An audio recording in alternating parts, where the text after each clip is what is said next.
Hello everyone guys तपाईँहरू सबैजनालाई यो नयाँ भिडियोमा स्वागत छ है। सो अबदेखि चाहिँ सम्पूर्ण मेरो युट्युबको भिडियोहरू चाहिँ माल्टा सम्बन्धी ट्राभलिङ सम्बन्धी भिडियोहरू चाहिँ सबै ट्राभल विथ गम्जा भन्ने युट्युब च्यानलमा अपलोड हुनेछ र मेरो मेन च्यानल डेभिड गम्जामा चाहिँ अरू कन्टेन्टको भिडियोहरू चाहिँ म अपलोड गर्नेछु। र आजको भिडियो चाहिँ के बारे रहेछ भने तपाईँले टपिक हेरेर पनि थाहा पाइसक्नुभयो होला है। सो रिसेन्टली चाहिँ मेरो वाइफको चाहिँ भिजा सक्सेस भएको छ माल्टाको लागि है। सो त्यसकै कुराकानीमा हामी सेरोफेरोमा रहेर हामी कुराकानी गर्नेछौँ। उसले पनि आफ्नो एक्सपिरियन्स सेयर गर्नेछ, उसको आफ्नै युट्युब च्यानल छ।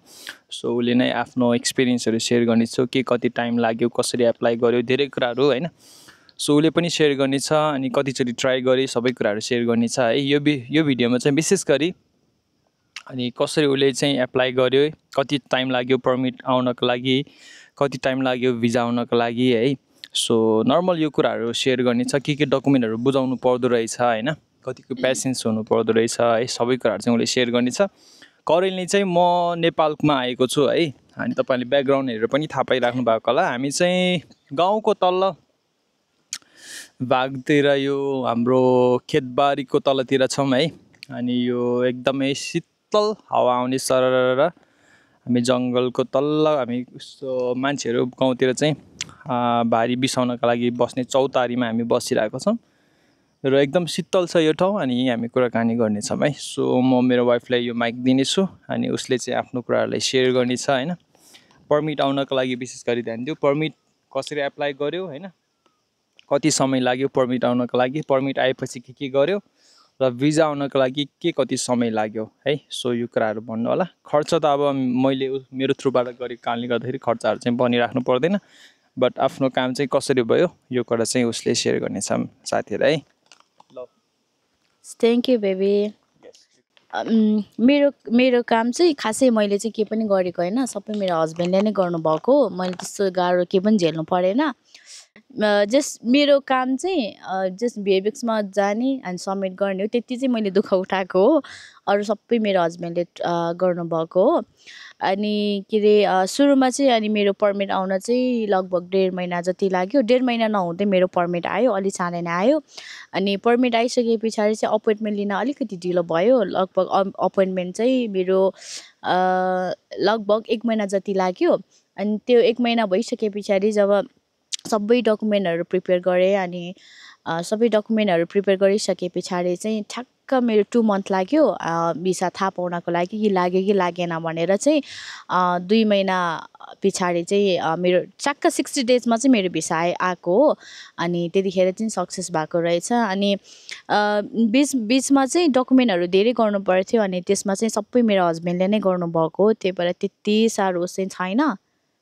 अनि तर म आफ्नै मेरो च्यानलमा भन्नेछु कि मैले कतिचोटि ट्राई गरेँ। मेरो यो फर्स्ट टाइम चाहिँ होइन कि मेरो फर्स्ट टाइममै नै मेरो भिसा सक्सेस भएको चाहिँ होइन, धेरै ट्राई गरेको हो, हामीले धेरै नै कोसिस गरेको हो। तर योपालि चाहिँ अनि थ्याङ्कफुल्ली भयो। अनि यसमा चाहिँ हामी सबै खुसी नै छौँ।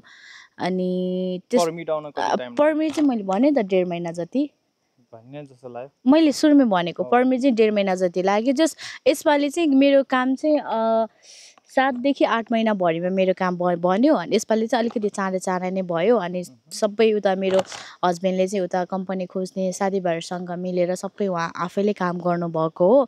अनि यहाँको डकुमेन्ट मेन चाहिँ तपाईँको अहिले चाहिँ इन्सुरेन्स मैले गरेँ।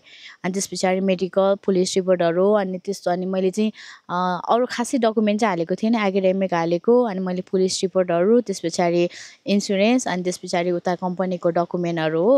अनि अरू खासै त्यस्तो डकुमेन्ट भनेर फुल्ली चाहिँ मैले हालेन। इभन मैले सिटिजनसिप पनि हालेन। यसपालि चाहिँ मैले चाहिँ नेसनल आइडी हालेको हो। अनि त्यो भएको कारणले गर्दाखेरि चाहिँ तर आयो। मेन कुरा चाहिँ जब हामी कतै काहीँ अप्लाई गर्दैछ, प्यासन चाहिँ एकदमै चाहिने रहेछ। सायद मेरो चाहिँ अलि धेरै नै त्यो सुरुमा नभएर होला, अनि एकदमै गाह्रो भएको थियो। तर होपफुल्ली यसपालि चाहिँ भयो। अनि त्यही हो, तपाईँहरू इफ माल्टामा गर्दै हुनुहुन्छ भने चाहिँ प्यासन चाहिँ एकदमै हुनुपर्ने रहेछ, आत्तिनु हुँदैन रहेछ। अनि म चाहिँ एकदमै डाउनमा नै गइसकेको थियो, किनभने कतिचोटि ट्राई गरेँ तर भएन।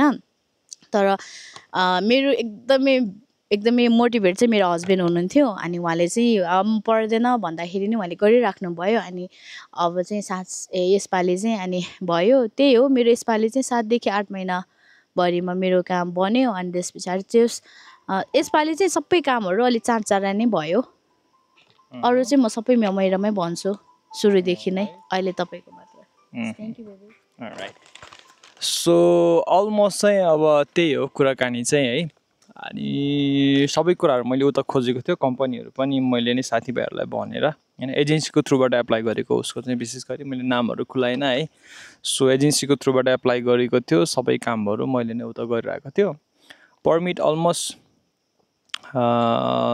कति डकुमेन्टहरू मिलेको पनि थिएन होइन कहिले के हुने भइरहेको थियो रुल्सहरू चेन्ज भइरहेको थियो उसको बेलामा अनि जस्ट पर्मिट आयो पछि चाहिँ होइन सो पर्मिट आइसकेपछि चाहिँ उसको पर्मिट मात्रै 300 युरो तिरेको है साथीहरू सो पहिला 280 थियो पछि हामीले 300 युरो तिर्यो होइन सो 300 युरो तिरिसकेपछि बिएफएसको लागि चाहिँ नर्मल अपोइन्टमेन्ट लिएको थियो मैले चाहिँ त्यही भएर उसको अपोइन्टमेन्ट अलिकति ढिला भएको थियो 150 युरोवाला अपोइन्टमेन्ट लिएको थियो अनि त्यही भएर ढिला भएको थियो अनि जे होस् सबै कामहरू भिजा रिसिभ हुन अलमोस्ट ठ्याक्कै 60 डेज लागेको थियो उसको चाहिँ है ठ्याक्कै 60 डेजमा चाहिँ मेसेज आएको थियो पासपोर्ट डिस्प्याच भयो भनेर अनि ठ्याक्कै त्यही बेलामा म पनि नेपाल आउने काम परेको थियो अनि ठ्याक्कै भिजा पनि उसको रिसिभ भयो त्यसपछि हामी दुवैजना अब फ्लाइ गर्दैछौँ अनि त्यसपछि माल्टा आएर हामी कुराकानी गर्नेछौँ उसको युट्युब च्यानलमा उसले आफ्नो कुराहरू सेयर गर्नेछ कतिचोटि एप्लाई गरेको छ सबै कुराहरू है सो आई होप तपाईँहरूलाई चाहिँ यो भिडियो राम्रो लाग्यो होला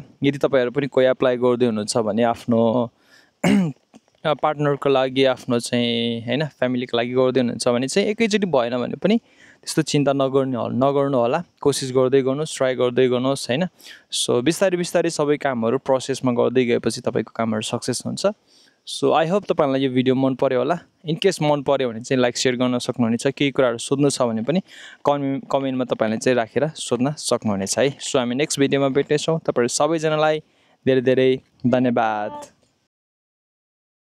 बसिरहेको छ है so this is the place हामी यहाँ चाहिँ कहिलेकाहीँ चाहिँ बस्छौँ है यहाँ घाँस काटेर आएपछि बस्ने ठाउँ चाहिँ यहाँ हो सो यहाँ यस्तो छ भिर पहाड त्यहाँ तल्लो चाहिँ खोला छ है सो यो भिरको माथि बसिरहेछौँ अनि यो चाहिँ पारिपट्टिको आफ्नो सो दिस इज अर्को गाउँ